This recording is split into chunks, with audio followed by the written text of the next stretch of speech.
Hello दोस्तों, welcome back to the channel. ये है धूल उड़ रही, ये है मेरी डोमिनार और वहाँ है कुछ फुकरे जो धूल उड़ा कर गए हैं। तो हेलो दोस्तों, welcome back to the channel. ये है मेरी Dominar 400 2022 BX6 UG2 model, upgrade 2 version. तो ये जो है 40 हॉर्स पावर के साथ आती है। तो आज मैं इसका ओनरशिप रिव्यू करने जा रहा हूँ। अब मैंने इसको चला चुका है 8,800 समथिंग किलोमीटर्स। मैं आपको दिखाता हूँ। तो ये जो है मैंने 8,000 से ज़्यादा किलोमीटर्स चला दी है। तो ये मैं अपना ओनरशिप रिव्यू देने वाला हूँ, जिसकी 2 सर्विस हो चुकी है। एक मेजर सर्विस जो फर्स्ट सर्विस होती है, और सेकंड सर्विस जिसमें बस ऑयल फिलअप होता है, जो बचा हुआ होता है। मतलब सेकंड सर्विस एक माइनर सर्विस होती है। तो मेरा एक्सपीरियंस अभी तक इसमें कैसा रहा है और 8,000 किलोमीटर मेरे कैसे गए हैं इस बाइक के ऊपर, आज मैं उन सब चीज़ों के बारे में आपको बताऊँगा। इसमें क्या चीज़ अच्छी है और क्या चीज़ अच्छी नहीं है, उन चीज़ों के बारे में आपको बताऊँगा। Let's begin. तो इसके बारे में आपको ज़्यादा मैं टेक्निकल इन्फॉर्मेशन नहीं दूंगा, क्योंकि वो सब वीडियोस में आपको मिलती है। ये एक ओनरशिप रिव्यू है। तो ये जो 40 हॉर्स पावर देने वाली मेरी 400 सीसी की डोमिनार 400 है, जिसमें 13 लीटर का फ्यूल टैंक आता है और जिसमें MRF के टायर देखने को मिलते हैं हमें आगे पीछे। और ये जो बाइक है, अगर इसके ओनरशिप रिव्यू की बात करूँ तो मैं इससे काफ़ी ज़्यादा सेटिस्फाइड हूँ। मेरे पीछे जो बकचोद लौंडे हैं काफ़ी शोर मचा रहे हैं, तो आई होप कि उसका ज़्यादा शोर ना आपके पास आ रहा हो। तो अभी तक के मेरे इसमें जो मेरे 8,000 किलोमीटर गए हैं, बहुत बढ़िया गए हैं। क्योंकि एक तो ये बाइक कंफर्टेबल है। I am coming from R15, तो ये जो है उसके हिसाब से काफ़ी कंफर्टेबल बाइक है। इसमें हमको आगे अपसाइड डाउन फोक्स मिलते हैं, तो इसमें हाथों के ऊपर जो है ना गड्ढे आपको फील ज़्यादा नहीं होंगे। हालांकि इसमें पीछे वाला जो सस्पेंशन है, पीछे वाला सस्पेंशन इसमें जो है ना थोड़ा सा हार्ड सेटिंग पे है। तो अगर उसमें आप कुशन सीट्स लगवा लेते हैं अपने लिए, आगे की सीट पे कुशन्स लगवा लेते हैं, तो आपकी जो है राइड क्वालिटी और बेहतर हो सकती है। वरना आई एम नॉट श्योर अगर वो एडजस्टेबल है कि नहीं। रियर सस्पेंशन मैं सोच रहा हूँ उसको एडजस्ट कराने का। तो अब मैं सोच रहा हूँ कि एक बार सेटिंग चेंज करके देखूँ। हालांकि कॉर्नरिंग में ना थोड़ा सा जो कॉन्फिडेंस थोड़ा सा मिलता है, वो उस हार्ड सस्पेंशन की वजह से ही मिलता है। अदरवाइज़ क्योंकि बाइक हैवी है और टायर्स क्योंकि इतने बहुत बढ़िया ग्रिप वाले नहीं है, तो कॉर्नरिंग में क्योंकि जो थोड़ा सा कॉन्फिडेंस और मतलब लीन करने में थोड़ा सा जो है ना बचाता है, तो वो इसका सस्पेंशन ही है। तो इसीलिए भी मैं चाह रहा था कि इसके सस्पेंशन से छेड़खानी ना करूं। अदरवाइज़ इसकी राइड क्वालिटी बहुत अच्छी है, कंफर्टेबल है। जाम में आपको थोड़ी सी प्रॉब्लम महसूस हो सकती है। हालांकि मैं ना लंबा चौड़ा, आई एम 6 फीट 1 इंच, तो मुझको जो है ज़्यादा दिक्कत नहीं आती इसको मनूवर करने में जाम में। और मेरे को आदत भी पड़ चुकी है मुझसे कि, तो मुझे इतनी ज़्यादा प्रॉब्लम आती नहीं है। दूसरी चीज़, लोग इसकी वाइब्रेशंस के बारे में बहुत बात करते हैं। वाइब्रेशन वाइब्रेशन वाइब्रेशन बहुत बोलते हैं। हालांकि थोड़ी सी मुझे फील हुई R15 के मुकाबले, पर मुझे वो कभी भी प्रॉब्लम नहीं लगी। तो जो वाइब्रेशन वाला इशू है ना, वो इतना बड़ा इशू है नहीं। लोगों ने बना ज़्यादा रखा है। जब आप इस बाइक को भगाओगे ना 100 की स्पीड के मतलब आसपास, और उसके बाद आपको वाइब्रेशन फील नहीं होगी, बहुत स्मूथ है। तो आप जब इसको चलाओगे ना, तो आपको यही फील होगी कि ये बाइक ना सिटी राइडिंग पे बेस करके इसकी जो है ट्यूनिंग नहीं करी है। इसकी ट्यूनिंग जो है ना वो हाईवे राइडिंग के हिसाब से ही करी है, और ये एक टूरर कैटेगरी की ही बाइक है। तो उसके हिसाब से ना इट्स गुड। 100 के आसपास 6th गियर में आप इतना स्मूथली, इतना बढ़िया चलोगे, और इतना बढ़िया स्टेबल पुल करती है और इतना प्रोग्रेसिव पुल करती है ना बाइक, आपको इसको भगाने में ना बहुत मज़ा आएगा। आपको ये फील नहीं होगा कि ये 400 सीसी की, उससे ज़्यादा सीसी की फील होगी, क्योंकि बाइक इतनी ज़्यादा स्टेबल है ना 100 पे 120 पे। बाकी बाइक्स इतनी स्टेबल है ही नहीं। तो ये जो है एक बहुत बड़ा इशू है। मैं इसको मूतने नहीं दूंगा मेरी बाइक पे। भोसड़ी का कुत्ता, चल माँ की चूत तेरी, वक्त माँ बच्चों हुर, चल भोसड़ी का। तो तीसरी चीज़, इसमें मुझे वाइब्रेशन इतनी फील नहीं होती, पर हालांकि थोड़ी सी वाइब्रेशन है, पर वो थोड़ा सा चलने के बाद जो है स्मूदन आउट हो जाती है। एक वाइब्रेशन के बारे में अगर कोई डोमिनार अभी लेने वाला है, तो मैं उसको सजेस्ट करूँगा कि बाइक को उसी स्पीड में चलाना जिस पे आप रेगुलर चलाओगे रन इन पीरियड में, क्योंकि बाइक जो है उसके साथ ही जो है उसी हिसाब से ना आपकी बाइक रवा होता है। इंजन जो है वो स्मूथनिंग होती है, इंजन की कंडीशनिंग होती है। तो अगर आप उसी स्पीड में चलाओगे ना, जैसे आपकी अगर ज़्यादातर सिटी राइडिंग करते हो आप, तो सिटी राइडिंग के लिए मेनली क्या है इम्पॉर्टेंट, कि आप उसको 50 की स्पीड तक चलाओ मोस्टली, ताकि वो 50 की स्पीड को चल के उसका रनिंग पीरियड और 50 की स्पीड में वो स्मूथ हो जाए। तो ये जो है एक बहुत इंपॉर्टेंट चीज़ है। अब जो है मैं अगर इसकी सर्विस कॉस्ट की बात करूँ, तो इसकी सर्विस कॉस्ट के बारे में अगर मैं बात करूँ, तो इसकी सर्विस कॉस्ट भी काफ़ी अच्छी है, मतलब बहुत कम है। तो इसकी मेरे को फर्स्ट सर्विस जो कि काफ़ी मेन सर्विस होती है, जिसमें इसका ऑयल चेंज हुआ, इसका ऑयल फ़िल्टर चेंज हुआ, इसका जो है कूलेंट टॉपअप हुआ था, और वॉशिंग वगैरह और छोटी मोटी चीज़ें हुई थी। तो ये सब काम में मेरे अराउंड 2300 2400 लगे थे। तो वो मेरे को मतलब ज़्यादा नहीं लगा, ठीक है वो। तो ये जो चीज़ है ना इसकी सही है, इसकी मेंटेनेंस बहुत एक इकोनॉमिकल है बाइक की। भाई 400 सीसी बाइक की ये मेंटेनेंस हो रही है। इसका जो सबसे बड़ी बात जो है वो है इसका इंटरवल, सर्विस इंटरवल। तो इसका जो इंजन ऑयल है वो 10,000 किलोमीटर चलता है। तो ये एक बहुत बड़ी बात और बहुत सही चीज़ है। वरना बाइक्स की आप सर्विस 5,000 किलोमीटर पे कराते हो तो कोई पॉइंट नहीं है, वो आपको डबल कॉस्ट पड़ती है। लेकिन इसकी जो है 10,000 पे कराते हो। हालांकि एक चीज़ का आपको ध्यान रखना है कि आप इसका जो इंजन ऑयल है ना वो टाइम टू टाइम मतलब आपको चेक करते रहना है उसको, और फिलअप करते रहना है खुद से ही।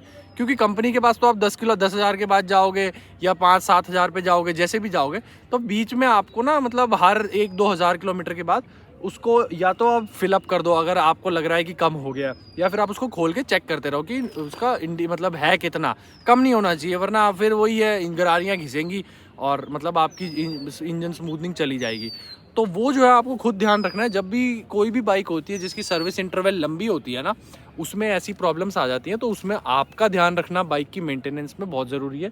कूलेंट और दूसरी चीज़ है इंजन ऑयल, ये दोनों चीज़ आपको टॉपअप करके रखनी है, ठीक है।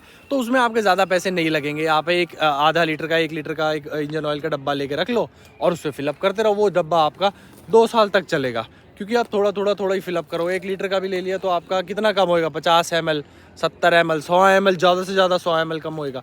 तो आप उसको 100 करके भी 10 बार भरोगे।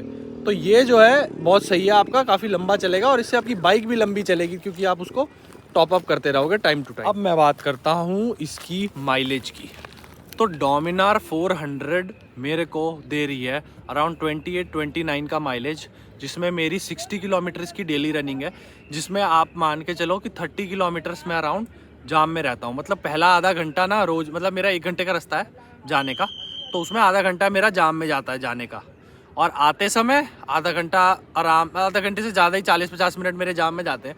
और दिल्ली का ट्रैफिक के हिसाब से मैं आपको बता रहा हूँ, आपको पता है दिल्ली में किस हिसाब का ट्रैफिक होता है। तो उस ट्रैफिक में आधा घंटा जाम और आधा घंटा हाईवे राइडिंग के बाद 28-29 का मुझको ये जो है माइलेज दे रही है।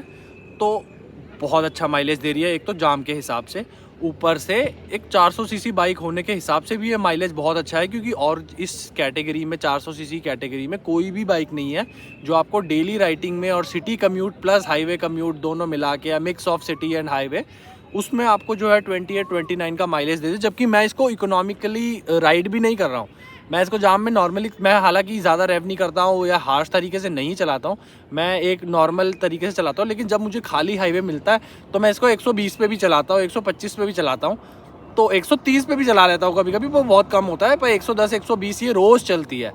तो इसलिए मेरे को 28-29 का माइलेज बहुत अच्छा है और मैं इससे माइलेज से टोटली सेटिस्फाइड हूँ। 400 सीसी बाइक अगर मुझे इतना माइलेज दे रही है, I am more than happy.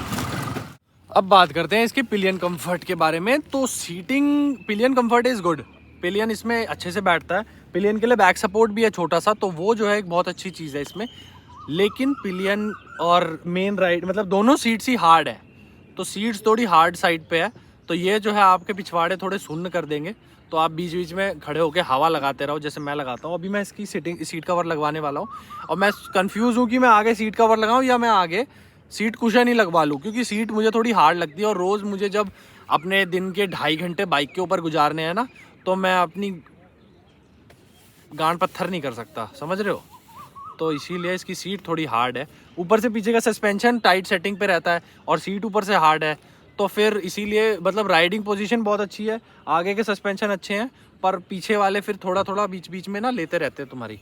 Suspension थोड़ा और अच्छा होता ना, थोड़ा और स्मूथ होता, थोड़ा और मतलब सॉफ्ट होता, तो और मज़ा आ जाता है इसको। ये ना भैंचो मक्खन की तरह चलती है, जैसे मल्टी स्टाडा वगैरह चलती है ना, क्योंकि ये देखने में भी वैसी लगती है कि गांड फाड़ कंफर्टेबल होगी, पर उतनी नहीं है। तो उतनी होती ना तो और मज़ा आ जाता। ये इसकी थोड़ी सी सेटिंग करनी है, थोड़ा सा आपको ट्विनिंग करनी है, थोड़ा सा ट्वीक्स करने हैं, छोटी मोटी चीज़ें लगा लगो के, फिर ये एकदम फुल पावर टूरर बन जाएगी। अभी ये फुल पावर नहीं है, आपकी गांड को पत्थर कर देगी अगर आप लंबे रास्ते पे निकल गए ना।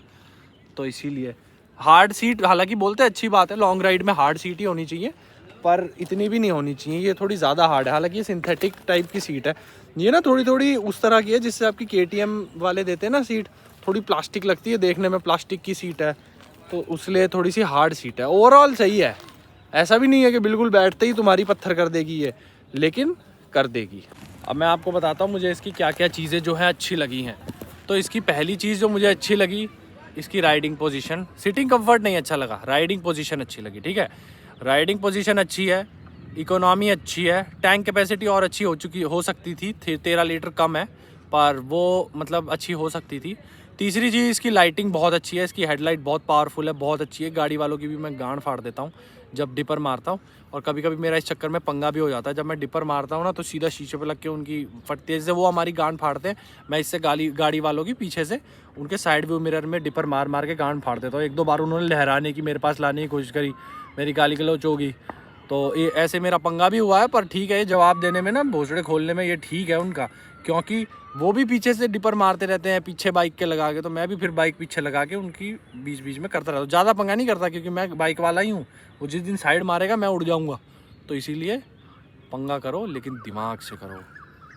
पंगा हो रहा है तो चलते रहो चुपचाप, कुछ मत बोलो, सिग्नल पे रुक जाओ, जब सिग्नल पे वो रुक जाओ उसे बोलो भाई साहब बात सुनना, ये शीशा नीचे करे, तैड़ देसी चांटा मार भोसड़ी के तेरी गांड में लाइट जलाऊं, है ना, ये करना है।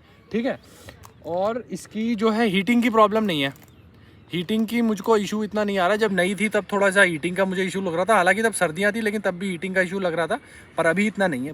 ठीक है, मच्छर। पिलियन कंफर्ट अच्छा है इसमें, आप पिलियन को लेके जा सकते हो जहाँ मर्जी, तो जो भी लड़की वड़की को राइड पे ले जाना है फुल पावर, घर वालों को भी ले जाना है, ये नहीं कि सिर्फ लड़कियाँ घुमाओ। ठीक है, और इसकी जो है 5वीं चीज़ मुझे सबसे ज़्यादा अच्छी लगती है इसका लुक, इसकी रोड प्रेजेंस। आधे लोगों को ये निंजा लगती है इसके ग्रीन कलर की वजह से। मेरे पास एक ब्लैक कलर की ऑलरेडी पल्सर थी, तो मैंने इसीलिए इस बार ब्लैक बाइक नहीं ली, मैंने सोचा चलो ग्रीन के साथ ट्राई करते हैं, बट ग्रीन इज़ गुड। मैं चाहता था इसके अंदर और ऑप्शंस होने चाहिए थे, पर इसमें अब 2 ही कलर ऑप्शन आते हैं, ग्रीन और ब्लैक तो मैंने यूज़ कर ली, तो मैंने सोचा ग्रीन लेता हूँ। इसलिए ग्रीन की वजह से आधे लोगों को निंजा लगती है, और इस पे बजाज ने इतना तामझाम भी फिट करके दिया हुआ है। आधे लोगों को तो पता ही नहीं है कि ये सब कंपनी फिटेड चीज़ें हैं। इसमें एक भी चीज़ आपको अभी जो दिख रही है ना, एक भी चीज़ जो है मैंने बाहर से नहीं लगाई है, वो स्टिकर और पीछे टंगे हेलमेट के अलावा सारा कुछ स्टॉक है। इसमें सब कुछ कंपनी लगा के दे रही है। ये हैंड गार्ड्स, ये बड़ा वाइज़र, ठीक है, ये आपके इंजन और लेग गार्ड्स, ये भी कंपनी लगा के दे रही है। पीछे ये कैरियर और ये रैक भी कंपनी लगा के दे रही है। सारी गार्ड तो देना कंपलसरी ही होता है, तो सारा कुछ जो है ना वो कंपनी लगा के दे रही है। ये फ़ोन होल्डर जो है ये मैंने लगाया, पर ये पीछे का इन्होंने लगा के दिया है फ्रेम, फ़ोन होल्डर और स्क्रीन लगाने के लिए। वो नहीं होती, क्या कहते हैं उसको, वो जो नेविगेशन वाली स्क्रीन होती है बकचोदी, फ़ोन से भी महंगी आती है वो बेंचो। एक फ़ोन ना लेके लगा दूँ मैं उधर, उसमें वीडियो भी बनेगी। नेविगेशन स्क्रीन GPS होता है, क्या पता उसमें अच्छे फीचर होते हो, नहीं होते तो कोई बात नहीं। ठीक है, और ख़राब चीज़ें मैं क्या बोलूँ इसके बारे में, ख़राब चीज़ें ज़्यादा है नहीं। एक तो लोगों को जो ख़राब लगती है वो इसका वेट थोड़ा सा, मुझे नहीं लगता इतना ज़्यादा, पर हाँ थोड़ा सा कम हो सकता था, कोई प्रॉब्लम नहीं है। पर क्योंकि ये स्टेबल है हाई स्पीड में बहुत ज़्यादा, तो इसलिए मैं इसके वेट को ना एक तरह से अच्छा भी चीज़ है, बुरी तो इतनी है, मतलब बुरी तो हो ही सकती है, कह सकते हो आप, पर अच्छी भी एक तरह से चीज़ है। अगर इसका वेट कम होता तो इसकी माइलेज तो 32-33 भी आ जाती, तो वो जो है बहुत ज़बरदस्त चीज़ हो जाती। दूसरी चीज़ है इसका एग्जॉस्ट नोट कभी कभी बहुत अच्छा साउंड करता है, बहुत लाउड साउंड करता है, कभी कभी बहुत कम हो जाता है। तो जब मुझे कम लग रहा होता है ना, तो फिर मुझे लगता है यार 400 सीसी वाला क्या सीन है, क्योंकि ये 400 सीसी में सबसे लाउडेस्ट है।